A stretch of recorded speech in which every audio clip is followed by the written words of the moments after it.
the name Dssolvr. How did you come up with the name of Dssolvr and spelling? We sort of thought of it as we had a lot of different ideas that we sort of smashed all together, and it dissolved into this one idea, and we didn't have enough money to buy any more vowels. Nice. I thought it was some kind of secret society that had to do with the Egyptians and the Illuminati. Yeah, we get a lot of Illuminati questions. Yeah. But I kind of like the feel of a secret society. I do too. I mean, I can't say if it is or isn't a secret society, but you'll never know unless you're in, then you would know. But Katy poured us some beers before we got started. I'm drinking on the Keymaster, which is a delicious IPA. yes. What did you pour? I'm drinking the Herd Different, which is a collab we did with Zillicoa, our buddies just up the road. It's an ordinary bitter. Tastes like English breakfast tea and English cookies is how we describe it. Shout out to Zillicoa. Big shout out. And yours actually is a collab with Dssolvr, which is opening in Knoxville here, I think this month or next. They'll be opening soon. Cool. Yeah. We love breweries, but we only promote NC breweries. Oh, sorry. Okay. Sorry, Dssolvr. Beer's beer, and we love it all, as long as it's craft and local. Perfect.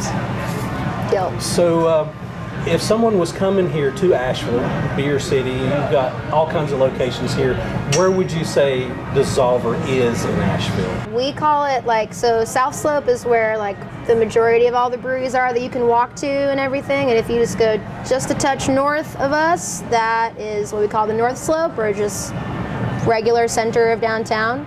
That's where we are. You can still walk to the South Slope though. It's probably 10-minute walk to all the other breweries, so it's all pretty close together. We love y'all's merchandising and all your labels on your beers Thank and you. everything. So what would be your favorite Dssolvr beer? Favorite Dssolvr beer? Ooh, we made a coffee pilsner called Open the Portal about a month ago, and it was one of those beers where when someone describes it to you, you're like, it's a what? It's a pilsner with coffee, and then you try it and you're like, oh, that is perfect, and it works very well. So that's probably my favorite we've had in the last 3 or so months. Yeah. Cool. Well, Bart, I don't want to hog all the questions. That's different. So how big of a system do you all have here? We have a 15-barrel system, and then we do have a 3-barrel pilot system as well for the smaller batch stuff that we do. So we just did our first seltzer, what was that, 2 weeks ago now? And so that was just the smaller batch, just sort of trial to figure out how that would work, because it was our first seltzer, but that's what that smaller system is used for if we want to try something we've never done before, or if we have a full batch of something and we want to do an offshoot of it that's a smaller adjunct version of that beer, we'll use that smaller system for that as well. Yeah. What about, I know you guys have all kinds of beers with all kinds of different ingredients. We do. What is one of the weirdest beers that you guys have made here? Well, we haven't made it yet, but we are making it soon, and it will be the craziest ingredient we've ever used. We're doing, I guess it's not crazy in the world of lots of people use the candy in their beer, but it is the first time we will have put candy into our beer, and it's going to be a seltzer with the watermelon sour candies and then blue raspberry sour candies as well. So we usually stick to pretty traditional German beers, but we are making a candy seltzer for Halloween. So Awesome. That'll be our biggest branch out in that area. Yeah. How are you going to order it? Is it going to be trick or treat? Oh, we got them. Yes, we are all individually going to go around and trick or treat, and you have to come back with those candies or you're fired. A collab. It's a collab with the city. Exactly. Yes. That's awesome. Yes. So what's the alien head I see downstairs? Oh, we just love space. We're big space fans, and that's sort of. I don't know if honestly, I don't know if that was an intentional thing that really became a large theme of our brand, but it has definitely become a large part of our branding. Our only real flagship that we make is the "Thank You for Existing." That's probably where that feels spacey to me. I have a special request, and it sounds kind of strange. We just left Riverbend Malt House. Yes. And I mentioned to him, you know, I watch Ancient Aliens and seeing the crop circles where they believe alien craft landed there or made the designs to give us a message. I wish someone would malt the grain out of a crop circle, and Dssolvr is the brewery to We make would that. do it. If you ever hear of it, will you let me know? Okay, because we will do it. You hear that? The request is in. We need it. Riverbend. Bart, I want to do that. I want that beer. your brewers.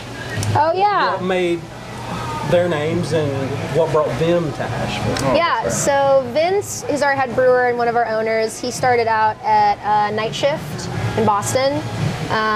He moved here and worked at Burial for a couple years. He was the head brewer at Burial, and then left there to start his own brewery. Felt like he was ready to start really doing his own thing. And him and Mike, our other owner who does all of our graphic design, they knew each other in Boston. They worked at a liquor store together, actually. And the reason that Vince started brewing in the first place is because he lost a drunken bet where he had to brew a beer for his friends. So that was the first way he started making beer, which is sort of hilarious and amazing. Did you say what that beer was? I don't remember. I think one of their first beers. I know he made his mom. I remember his mom was here a couple months ago, and we folded T-shirts together. I got some dirt on him. That was fun.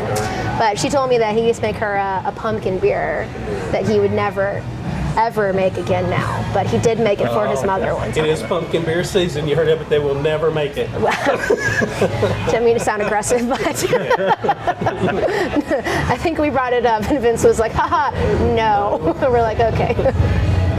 So maybe someday. And then Clinton is one of our other owners. He's worked at a zillion breweries in Asheville, and he's from Texas originally, and he worked at Catawba for a long time, a couple other local Asheville spots, but Well, we learned that you're new to the Asheville area, and that you're our host this evening. Yes. How did you end up at Dssolvr? Yes, I moved to Nashville when I was on my 19th birthday just for fun, and then lived there for 6.5 years, moved here 3 months ago.